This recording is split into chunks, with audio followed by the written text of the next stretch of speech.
First off, my name is Randy Lubin. This is Raph D'Amico getting Final Bits set up. We are, amongst other things, game designers, mostly of in-person, tabletop, and LARPs. This is going to be a LARP adapted from, on the next page, a wonderful, wonderful game called Ghost Court by Bully Pulpit Games. Great, we're all good.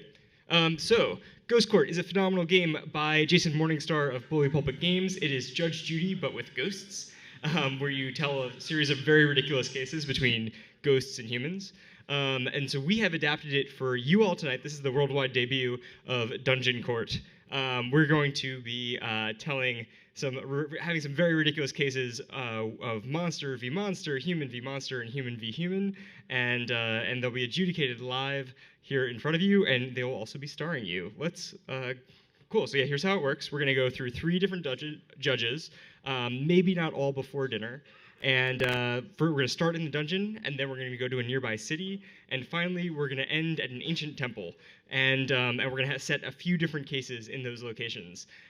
Those cases are going to feature monsters and humans pleading for justice, and we're going to be randomly generating plaintiffs and defendants to be paired with those cases. We have a deck of monsters and heroes that we printed out just prior to coming here. You all will play the role of the heroes and monsters, and the way that's going to work is while the previous case is happening on stage, the audience participants who want to jump into the next case will come over here to Raph, and Raph will walk you through the creation of this case, randomly drawing the monsters and heroes, and helping to figure out what is a little bit about the inciting incident of what's causing this case. The case format itself is pretty straightforward. The plaintiff is going to have 1 minute to state their case. The defendant is then going to have 1 minute to respond and say why they're innocent. And then the judge will have about 3 minutes to ask some pointed questions, render a verdict, and issue any sentencing. So fairly simple, straightforward. And again, this is starring you. So once we finish with the example case, please come up, talk to Raph, and he'll get you all set up to come up on stage to appear in your own case. Cool. So just prior to walking on stage, we decided we're going to use Asgar's fantasy map generator. I think this is very much in the spirit of Roguelike Celebration, to figure out exactly where all of these cases are taking place. So we randomly generated a map, and I don't know, Raph, the Tsardom of Chichia sounds like a terrible place, so I don't think we should go there. What are you thinking? Maybe the Gertulian Empire? Does it sound solid? All right, let's zoom in. Okay, Gertulian Empire sounds nice, but I think this is probably going to take place in a land, maybe in a border region where things are already pretty fraught. Maybe a border with the Tsardom. What's the city right here? Luzhezko. Yes, Luzhezko. Let's set in the environs around Luzhezko. And let's maybe zoom in once more, because it sounds like these foothills and mountains might be home to many ancient dungeons and catacombs. Really a fertile destination to set our cases. Excellent. So we will be playing in and around this area. So our first location is the Dungeon of Infinite Depths. Some fun facts: this dungeon actually only has 26 depths. It's just more of an advertising thing. It is home to the legendary Orb of Zizzlezaz, and it is ruled over by the Archlich Grak. And actually, we have our Archlich right here. Please come on stage. Come on stage.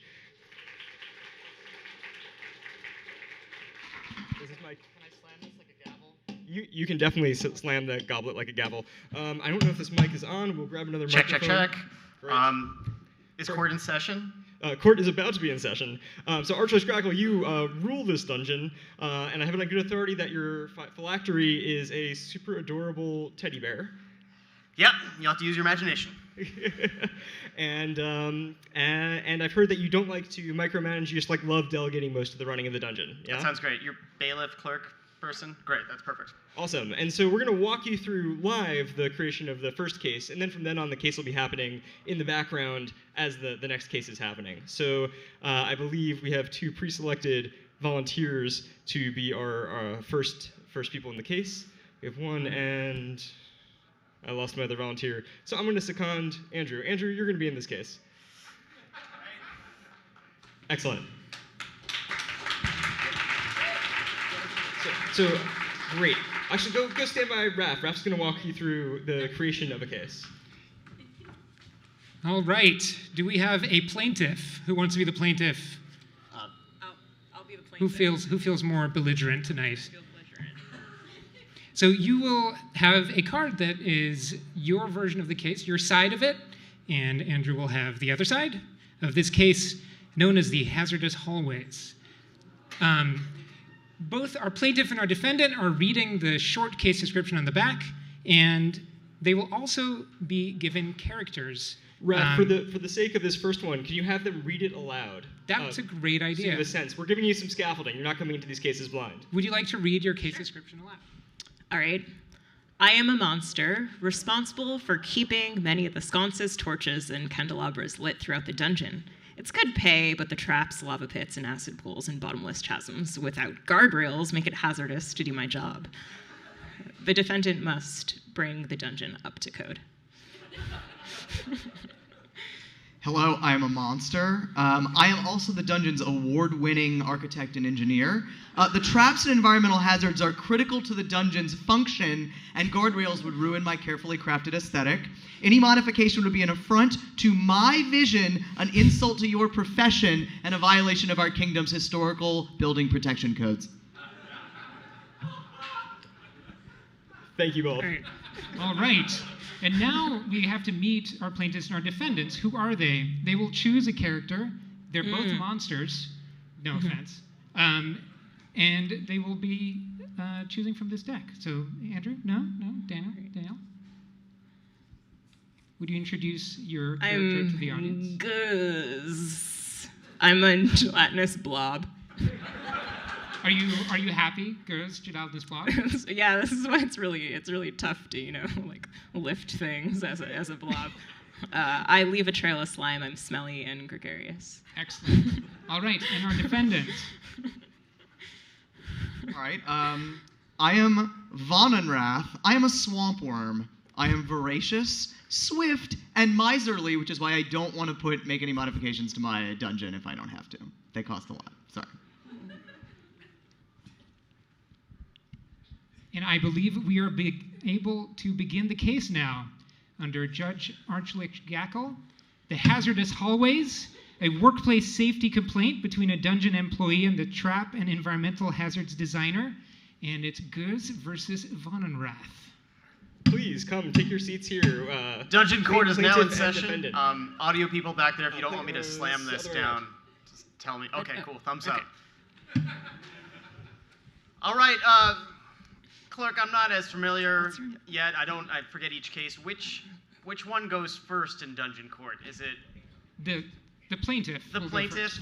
Okay. Yep, the plaintiff will have 1 minute, the defendant will have 1 minute, and then it shall be you.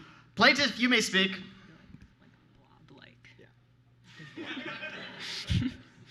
Oh, am I starting? Yeah, that was probably 15 seconds of their time, right? Okay.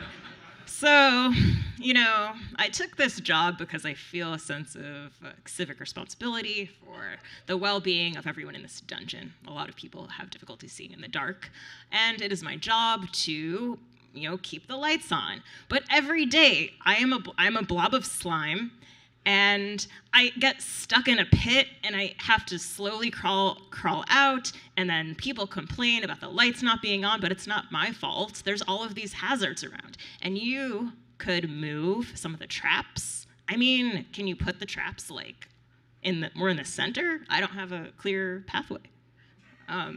It's really difficult, and I've complained many times, and I feel like I am in danger. My life is in danger all the time when I'm just trying to help. Just trying to help everyone see. I accept that statement. Defendant, go ahead. People of the dungeon. I, the great worm Vonenrath, ask you, do not aesthetics matter? You spend all of your time arguing about, are characters better than images? What about different tile sets? You know that they matter, and you know that the tiniest change to a dungeon that is not in the original intent of its creator can ruin it for player and inhabitant alike. This is one of those cases. Think, have you ever had this argument with yourself, with a friend? Then you understand this sort of thing cannot be changed lightly. Vonenrath, I'm going to take the time to remind you that this is not an audience interaction court. Thank you, Archlich. Just for the record, could you clarify the purpose of the dungeon? What do you expect to have happen here, so that I may better understand issues? It's the dungeon. Well, it's. I wouldn't call it a tax dodge. I'll remind you that this is a court of law. So I would call it a tax hack. Oh, tax mod. And would you describe your relationship as a working relationship? Are you an employer? Are you contract? Is this a gig? Well, I was born here. I press clarification. Are you a slave or prisoner? No, I get paid. I get paid a little bit. I'd probably, do this job even if I wasn't paid. I care that people are able to see in our space. And yeah, if there has to be work hazards around, I would want to maybe be compensated in some way, like to deal with, going to medical to repair my slime cuts. Does Von and Rath, do you currently offer a healthcare plan for your denizens?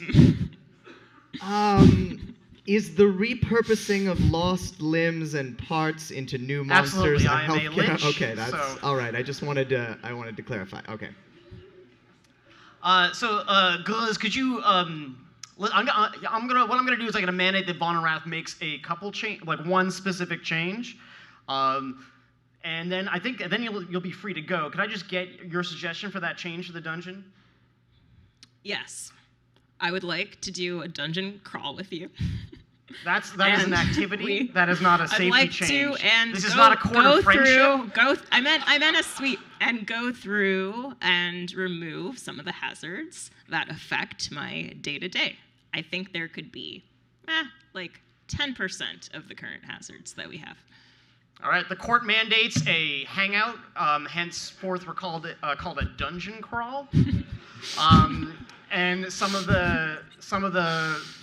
advisements will be taken under up to a maximum modification amount of let's say 10,000 gold pieces, no more. And a healthcare plan. That was not in the judge's statement. Yeah, that was not in my statement. Oh, okay. I think just you also suggesting. can you just absorb more material. Is that how you work? Yeah. My judgment has been rendered. Thank you both so much, and thank you, Archlich. All right, we have the next case about to be ready, but just remind you all, just come up, form a little line in front of Raph, and we'll just be processing the oncoming cases right before the case wraps up. I am just. Just what? Just. All right, we have the next case ready to begin. The next case is an employment dispute about a monster neglecting their dungeon defense duties, featuring Kerchuk and Sklav. The ridiculous riddle.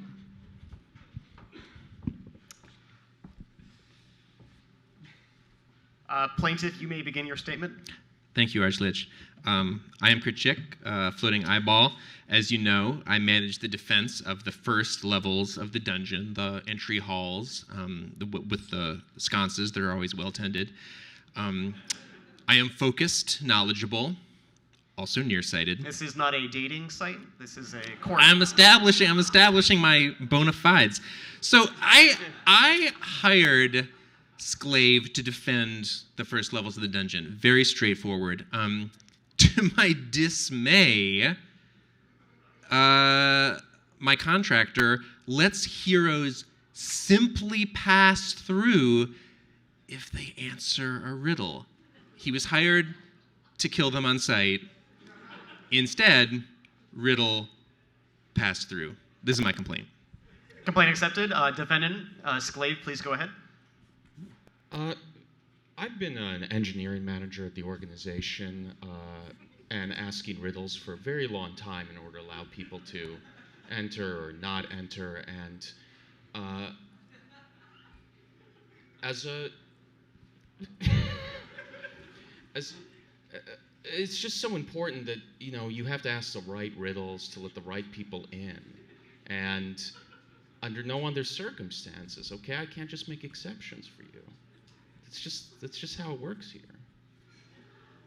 I'm going to need some clarification on this. It sounds like, Sclave, your formal training is in riddle asking, and Kerchik has hired you as a straight-up murderer.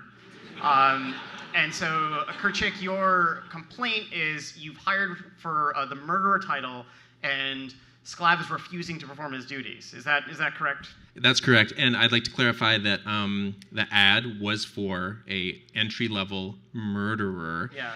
In our interview, and that's because it's the entry level of the dungeon. That's is that right. correct? No, that's right. Yeah. Mid-level murderer for the entry level of the dungeon. In our interview, Sclave did bring up the riddles, and I did say it would be okay to ask a riddle and then murder the heroes. But regardless of the answer. There's been no more. That's that correct. Would be a good surprise. Yeah. Sclave, could you clarify where you're not consummating your work duties? Kerchik and I have had multiple written communications about how fundamentally unsuitable going directly to the murder phase without a proper puzzle riddle phase, especially with the entry level of the dungeon. Most people don't have experience fighting back murderers, and it's unfair to ask them about what their favorite weapons are, or how do they like to get split in half by my big chest spike. I prefer that I do a few brain teasers and see if... The court demands, Kerchik, do you want to fire Sclave, or do you want him to mandate he does his job differently? Oh, I want him to murder heroes. So you mandate... efficiently. That he does his job differently. Yeah. All right, Sclave, here's what we're going to do. I'm going to expect proof that you've killed 10 dungeoneers in the next month, or we will put you in jail for 30 days. You can ask riddles. I'm not going to ban that. Oh, I can still ask riddles? Yeah, that's not part of the problem. Just the murder. Okay, great. The court has spoken.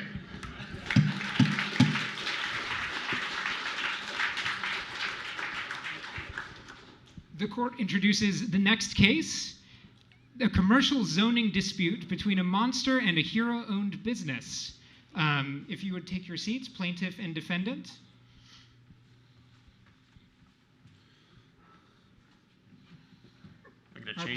Our plaintiff is Skirkla, a hobgoblin captain. Skirkla. Versus Raider, a human tourist. Hello.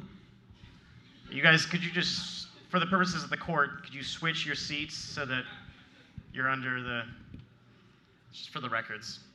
Skirkla, please speak your case.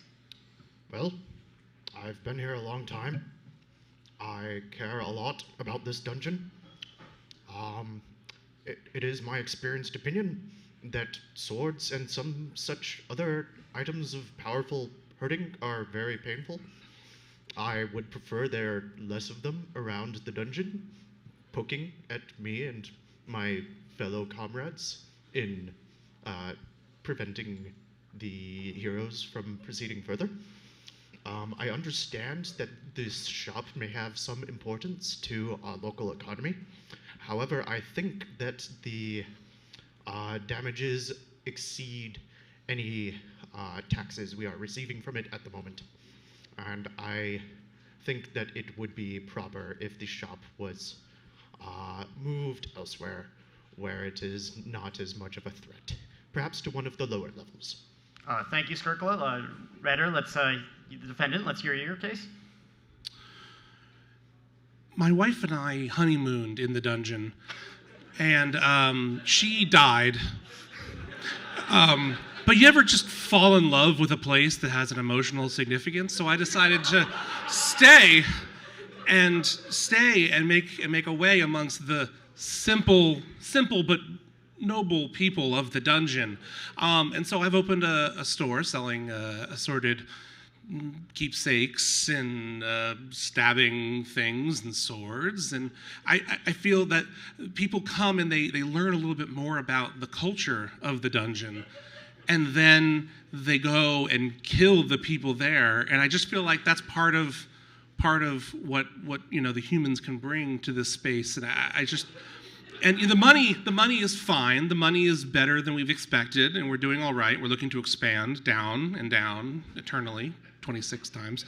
But yeah, I just feel like it's been such a big part of this community for the past 3 months to have this shop, and it's been a big personal journey for me, and I wish you would honor that. So if I understand correctly, Skirkla, your complaint is that you feel the shop is unsafe and you want it gone. Not necessarily gone. This is more a matter of, this is on one of the higher levels. The recruits available to me there are not exactly equipped themselves to deal with Pointiness? the challenges. Yes. And we do have a mandate in this dungeon. Zoning is such that we do have randomly 1 shop per level. So unfortunately, we do need a shop on this level. But does it need to be so powerful, the items sold in this shop? Redder, and before I pass judgment, I do want to attempt to alleviate your concerns, or alleviate your relationship. Could you perhaps sell safer objects? Would you consider that? My wife suggested that maybe I could sell just the keepsakes, and then she was murdered by the monsters in the dungeon. And so I've decided, maybe to honor her, I would sell the sharp, stabby bits. That makes sense. That totally makes sense. I've been there. Skirkla, do you have any specific complaints of malfeasance or unsafety, or just a general anti-pointiness? Like, is this a no pointiness in my backyard problem? The fire also. There seem to be a number of fire staves, which I believe this shop is the source of. There have been. You believe? There have been numerous incinerations directly outside of the shop. Can you make claim that? Well, there are charred bodies. Yeah, no, I accept that. Do you have anything to say to that? Torches don't burn monsters. Fire burns monsters. Exactly. They're fire staves.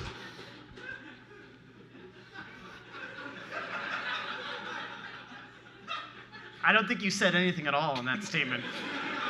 If it would please the Lich, I may offer just a quote from my wife. Was she not also burned? She was, and I think that's why I want to keep her candle alight with the torches. And she said to me, and the last thing she said to me was, May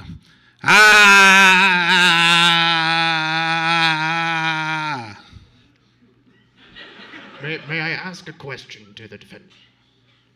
Yes. Was your wife also a monster? No. Look at me. Would I date a monster? Most of us here. And with that, the court is going to render judgment. In this case, the shop may stay. Redder, I'm going to require that you have a minimum age to enter your shop. I'm guessing 19 would be fine, and a poster warning against dangerous uses of swords and fire, especially for lung cancer and bleeding. I will also remind you that I offer on the side necromancy services. We can talk later. Leave your information with the clerk. Thank you, Judge. Thank you. The next case will be a labor dispute in the dungeon mines. Yeah, right there. Featuring Zivaner, the sophisticated basilisk, as the plaintiff, and Thilex, the decaying necromancer, as defendant. Zimmer, you may speak your case. So I'm a low-level worker. I'm not gonna brag about my duties. I'm just another Joe working at the entry level of the dungeon, entryway, and I work long hours. I work. I'm just asking for basically a living wage, just enough gold pieces to afford a healing potion when I'm sick. maybe 80-hour work week would be really nice, so I could get a few minutes of shut-eye. And my line manager here, Thylex, has been, stopping me at every step of the way. Just trying to chat with my fellow guards about better working conditions, and he shuts us down. Most of my friends have been murdered just for talking about, the U word. So I just want to be treated fairly. And you may speak, defendant. I have sympathy. I mean, I work long hours too, but we have quotas. And the real problem is these heroes, they come through, they murder your friends, your colleagues, my friends, they're stealing our gems, stealing our... And if you do your job, this wouldn't happen. How many times do I have to tell you, Thylex? We are on the same team here, okay? I want to run a good dungeon, you want to run a good dungeon. But maybe the reason that the heroes keep slipping through is because you've got us never catching a minute of sleep. You got us working around the clock when we're sick. We got slime and putrescence falling from our noses. And yeah, you sneeze, they sneak right by, If just better working conditions, we could have a more efficient dungeon that works for everyone, except the heroes. And Thylex, is your statement finished? The job is simple. The heroes come in, you kill them. You make it sound simple when you sit up in your dungeon tower there, rolling dice, telling us what to do, ordering us around. Yeah, that sounds pretty simple. You want to trade? Order of the court. I have two follow-up questions. I guess the first one's a statement. I just want to remind you, Ziviner, to respect the necromancer. You might want to say undead wage, not living wage. This is an important detail. Do you have a specific complaint? Like, do you want the option to unionize? Do you want a different pay?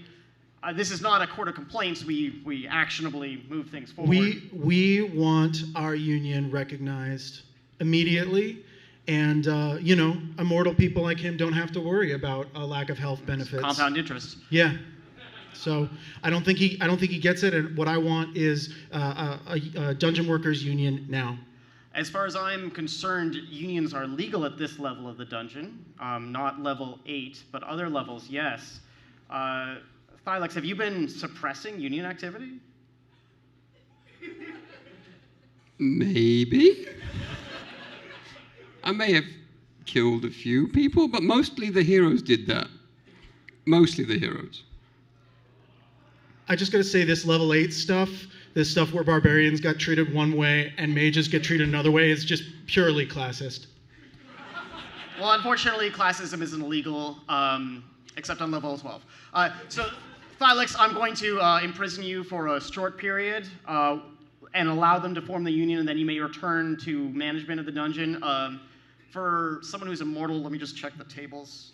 Yeah, there'll be 1,200 years for it to be roughly equivalent. But then you can come back and resume your old job. I will remember this. I'm immortal. I will find you. All right, next case. And our next case is an employment dispute about a monster causing collateral damage in the Forbidden Archive. Plaintiff is Magurgigon, 5th tier demon, and the defendant is Cybin, dancing weapon. Okay, Magurgigon, you may speak. Yes, thank you. Look, it's the Forbidden Archive. Like, no one's supposed to be there. And we have travelers, we have heroes coming in all the time. It's like, they think it's a public library or something. I hired someone to sort of keep guard, to defend it, and, he ended up destroying half the books. He's just too chaotic. I'm in debt now to several very powerful wizards, and I need him to just tone it down, kill the adventurers, don't destroy the precious books.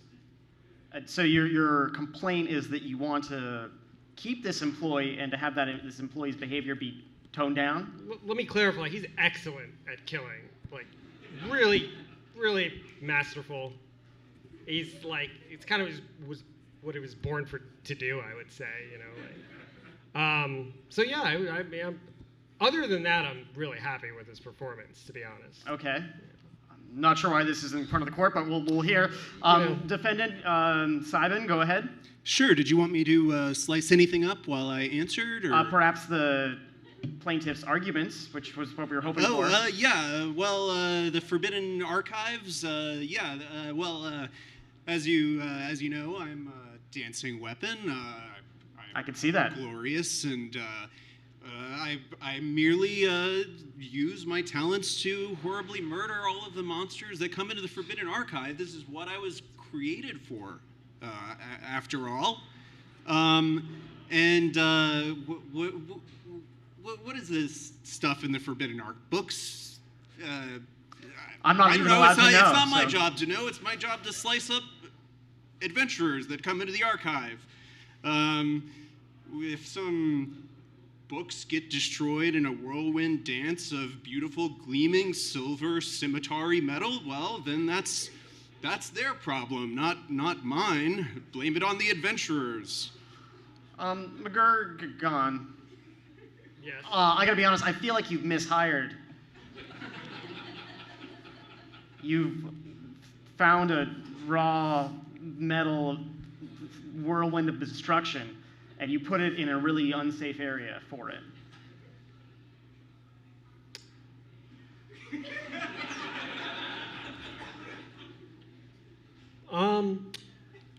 Well, you know, let's back up. Sure. A few thousand years. Okay. Okay, let's fast forward. No, the thing is... The court is still with you. We've got that. Okay, the stenographer's gone. Okay, good. The thing is, the killing, the death, the blood, great. Just keep it to, like, the foyer. The research area, it's, you know, just...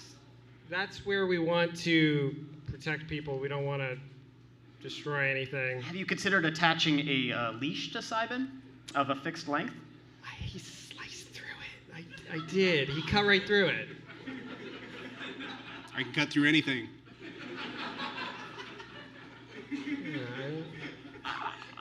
To be honest, I've seen a few cases, and I think you've created your own problem. Nonetheless, we're here.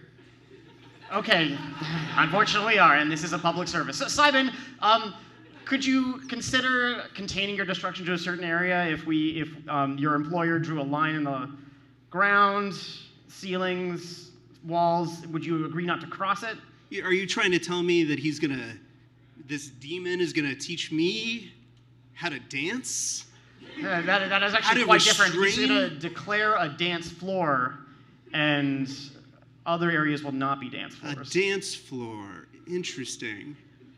I could try a dance floor, yes. That might work. And perhaps, I don't know why I'm a judge for this case. McGurgan, perhaps you could have a music playing and turn it off when Simon's behavior is getting out of hand. Change from dubstep to vaporwave. It's sort of a library. It's not. That's not going to work for me. That's a valid point. I don't know what's in the Forbidden Archives. Of course, yeah, that's the... All right, the court has mandated a declaration of a dance floor in the Forbidden Archives. Judgment, I have spoken. Thank you so much. No, thank you so much, Archlich. You've done a fantastic job, but now we are going to turn our attention to the fair city of Luziskoko. Luziskoko, in the heart of the Gertrulian Empire. Really lovely place. Population of about 5,000, age expectancy of about 26. Great place to launch out your honeymoon from. And our next judge is going to be Magistrate Oakleaves. Magistrate Oakleaves is a representative of the Queen and ultimate arbiter in all disagreements in the land. Oakleaves is deeply well-respected and very susceptible to flattery. Please, Magistrate Oakleaves. Thank you. Clerk, who are first plaintiff and defendant? Ta-ta. The first case will be a civil dispute about the negligent distribution of untested substances between Aldhelm, human druid, and Riffin, human wizard. Excellent, excellent. Please have a seat. Have a seat in the courtroom. Get comfortable and get ready to tell us what vexes you. Aldhelm, human druid, please, plaintiff, tell us what is bothering you. Let me set the scene. So we're in this dungeon for a while, and we kind of get that tingling sense of this is going to be the boss room. I just know it. So I lean over to Riffin here and I say, okay, I'm really tired, and we got to do this now, so let's go. But I've used all the stuff, like all the consumables in my bag. Do you have anything else I can use? Like, just give me that edge. So I was a rat for 2 weeks. And when you're a rat, you can't carry all of your treasure from all the other levels of the dungeon, and it just kind of drops on the ground, and you just gotta hightail it out of there. Otherwise, you get eaten by whatever's in the boss room or everything else because it's bigger than you. So I'm broke, and I don't know what you did, but she's wearing some pretty nice outfits lately. Riffin, would you like to explain your side of the story? Of course. Mm-hmm. Now, as a, wonderful wizard and just generally kind of great person to go dungeoning with, I always think of helping out, my fellow adventurers, and I'm willing to offer any unidentified items on my person to, whoever's looking for it. And so when, my good dear friend, Aldhelm, was in need, I looked in my bag and, I sifted through all the stuff that I knew what it was, because that was mine. And there was this potion, and, I knew that Aldhelm had been, looking for some stuff. I thought it could be a good potion. We've been talking about trying to do a polymorph kind of thing, because we get confused with each other a lot. And, I've got a reputation to maintain. It's very important that people know who I am. And I thought it might be something useful, and, I'd been busy with the altars I'd found, sacrificing monsters, trying to get better weapons, of course, so that we could both succeed. And I think that it was totally reasonable of me to pass over an unidentified potion that could well have been useful. And, you were looking for a potion of polymorph. In a sense, it was a potion of polymorph. And rats are, you were able to get out of that dungeon safely, and I helped carry out the treasure. So I think in the end, I don't see what the problem is at all. What? I was in there for weeks. Are you kidding me? Are you kidding? With Riffin before the adventure? Yes, but that was before the adventure.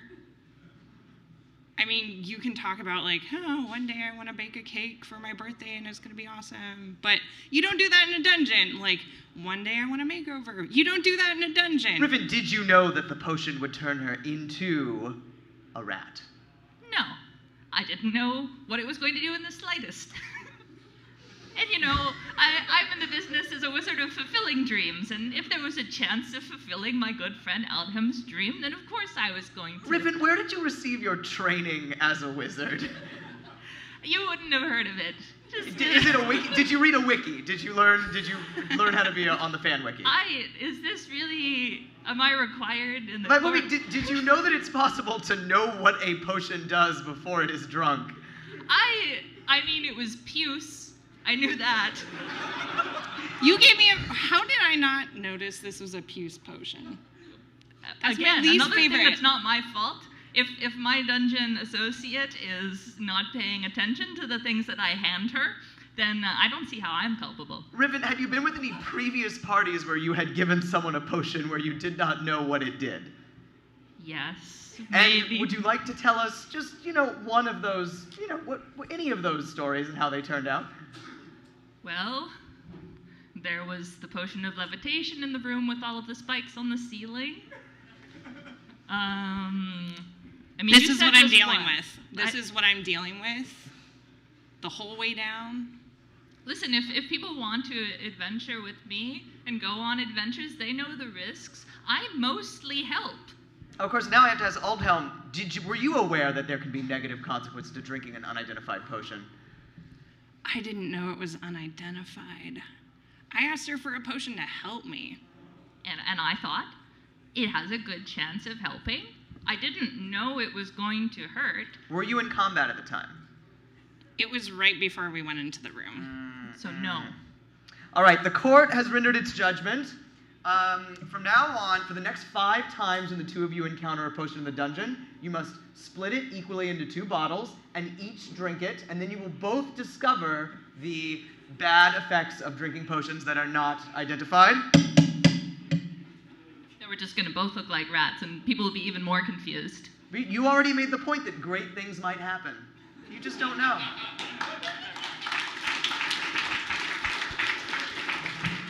Magistrate Oakleaves, your next case will be a civil dispute between 2 heroes over dungeon access rights. Sounds lovely. The plaintiff, Eras, Dragonborn Cleric, please take your seat. And the defendant, Ames, Human Bard.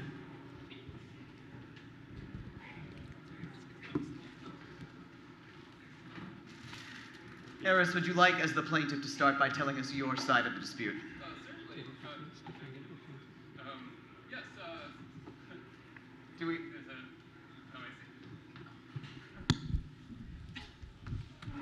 Amplify. Thank you. All right, so I paid a tidy sum for a dungeon exclusivity permit. This dungeon specifically was of interest to me because of the Orb of Zazalzad is quite meaningful in the Dragonborn religion, if you know what I mean. And so I paid quite a tidy sum of money. I thought I was supposed to be alone in this dungeon, and here I am. I'm picking a lock. I do a bit of multi-classing, and here in comes Amos, this bard, and he's singing, and I'm trying to concentrate, and I, later I was attempting to cast a healing spell on myself, and he's coming in, he's singing, I can't concentrate, and we were taken down by a minotaur. It was quite terrible. Ames, would you like to tell your side of the story? Thank you, Your Honor. And might I say you're looking really good today, so. Oh, thank you. Thank you.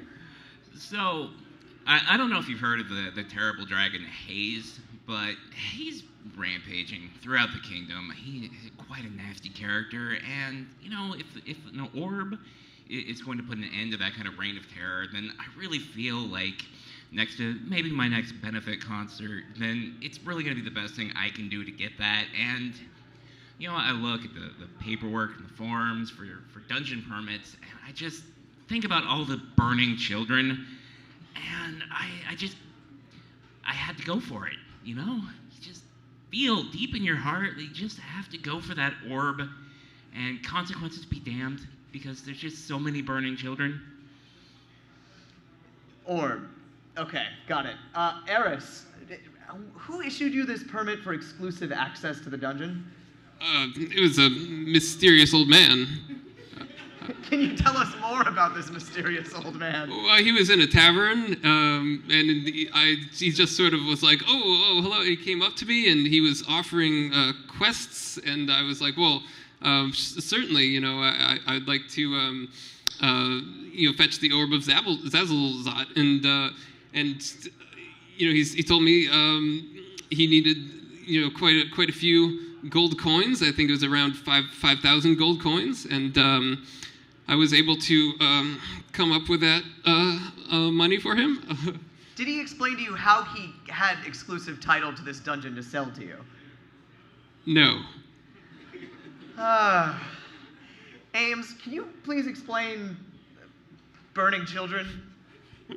I mean, there's a terrible dragon, and there's villages full of children that he likes to burn. It's really horrible. So, when you entered this dungeon to save the burning children, was there anything posted indicating that this dungeon was the exclusive right of one person, as opposed to, like most dungeons, the right of whoever wants to wander in and get killed and have the next adventurer pick up all of their equipment? You know, when I get into kind of the heroic mode and start kicking down doors while strumming my lute, I don't really notice, so. Eris, had you posted anything at the entrance to the dungeon indicating that it was I your had sole the property? permit. I had it in my hand. I showed it to him, and yeah, he And then didn't you want to. continued adventuring together and were killed by a minotaur. Yes. So, did the two of you enjoy your time adventuring together before you were killed by a minotaur? Yeah. Ames? Yeah, it's good. Oh, It was a bit of a motley journey. It's a bit of a multiplayer experience. Oh, man. Okay, then in that case, the court rules that the two of you have to go on a journey together as shades through the afterlife and discover that you are each other's best friends all along.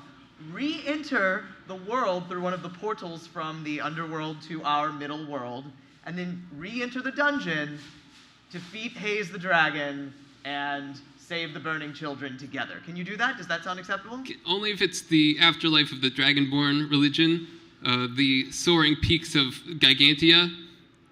Ames, do you have any objection to doing it in this afterlife, or do you have a preferred afterlife of your own? As long as I get the saga right, I think I'm okay. Eris, well, first I'd advise you to only sell mechanical and not performance rights to the saga.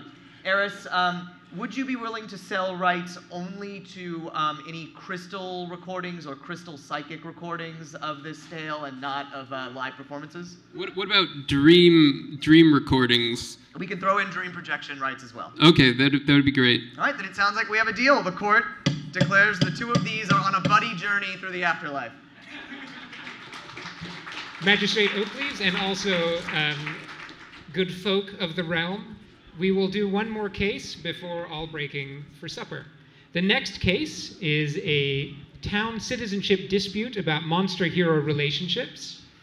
And it will be featuring Bailiff? Symes as Bailiff? plaintiff, a dwarven monk, and as defendant, Khufu, the undying mummy. All right. So I understand the two of you live in the same town. Is that correct? That's correct, Your Honor. What is the name of this town? It's Stonehaven, sir. Stonehaven. Very original. All right. Excellent. Okay. That was definitely not procedurally generated, and that was hand-authored. Okay. Symes, would you like to explain how the two of you came to a place of disagreement? I've been an adventurer for many years. I've rendered many undead in dungeons further dead. And to my surprise, we found an undead moving into our neighborhood. And, I've encountered a lot of undead over the years. I've never found one that was a good neighbor. The children are terrified. Little dwarven children running around, screaming all day, all night. With good cause, I think, because mummies are evil. It's in their character sheet. It's in the lore. There's never been a non-evil mummy, so it's only a matter of time until he starts eating children. So I believe he should be run out of town and or burned. I'm good with either. I'd prefer burned, but out of town is fine too. All right, excellent. They're old, they're dry, burning. I can see that. Khufu, would you like to tell your side of what's going on?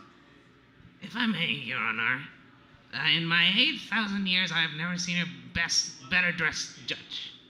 Oh, well, I mean, that's not going to make me rule in your favor, but I'll take the compliment. Please, but now tell me about your story about moving into this neighborhood. Why did you decide to move there? What's happened since then? Has there been anything other than just, verbal remarks overheard? Has there been any direct acts against you and your family? Please, tell us the whole story.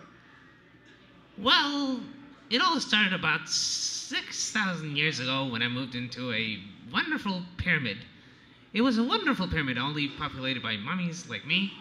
And you see, over the years, over the centuries and millennia, the problem with pyramids is that they're just very hospitable. And over time, they start to gentrify. And so I was driven to the lower and lower in the bottoms of the pyramid after my great-great-great-grandfather had helped put it together. And Oh, it's probably best to just skip ahead to the part where you move the stone. You so we see, don't- the bottom level of the pyramid has a humidity problem. And do you know what humidity does to these wrappings? It's not good. I still have a gout problem that I only have had for the past 200 years, and that's all because... Now, this man came to... Not a man. I'm a dwarf. This living creature came to my pyramid, and suddenly it did not seem like home anymore. So I helped him and his party to rob my Lord Imhotep, who I had served for 5,000 years with an honorable record. But how he did not help me when I had to move to the lower level of the pyramid with Wait, the hold on. humidity. You originally met when Symes was invading your home, your neighborhood. Yes, and he promised All me right, go on. that after I helped him, and I did, I would be able to go to a dry, cool place where I might store myself for the rest of my long slumber. But he did not say that the children would throw eggs at me. Wait, Symes, is this true? Did you promise a place of refuge to Khufu while adventuring in his pyramid? That is a complete misrepresentation. All right, then please re-represent it for us. Our party cleric cast Control Undead, and Khufu was in fact forced to do our bidding through the remainder of the dungeon crawl. This Does is Control not. Undead make the undead think later on? Like, what do they remember? Do they remember having had their own free will, or? I'm unfortunately not as familiar with that aspect of divine magic as I should be. So I can't speculate. All right, then please continue. So Khufu, do you remember helping the party willingly or unwillingly? I remember what I did, and also I have evidence to present to this court that there was a contract in writing. This might take a moment. But I do have this rather long, narrow papyrus describing here the terms of our agreement. Can under the two the of you terms, please together, like just whichever one of you wants to jump in to read each part, can you please read the terms of this contract to the court? I, Symes, short humanoid. I believe it was written in my language, so that's the most closest translation. Short humanoid, together with my party, do hereby trade the services and information from said mummy in exchange for a cool and dry place where he may carry out the rest of his years in peace. And there is no peace when children are throwing water and eggs at you, and it is not dry. I would note that nowhere in this contract does it specify that Khufu gets to move into our dwarven neighborhood.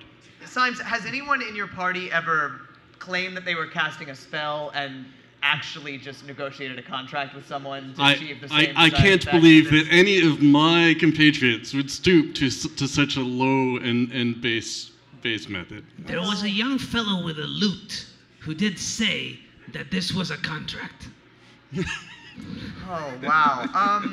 All right. I'm not really sure what to do with this one. Fire's still an option.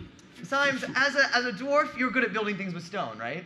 Of course. Khufu, are pyramids made of stone? Yes. All right, the court has made its judgment. Symes, you and the dwarves of your village must build another pyramid conveniently close to your village, but able to hold Khufu and his family. And then Khufu could live there, and it could be as far away as you want, but you still have to build a pyramid. Yes, all right, Your Honor. The court has rendered its judgment. Thank you.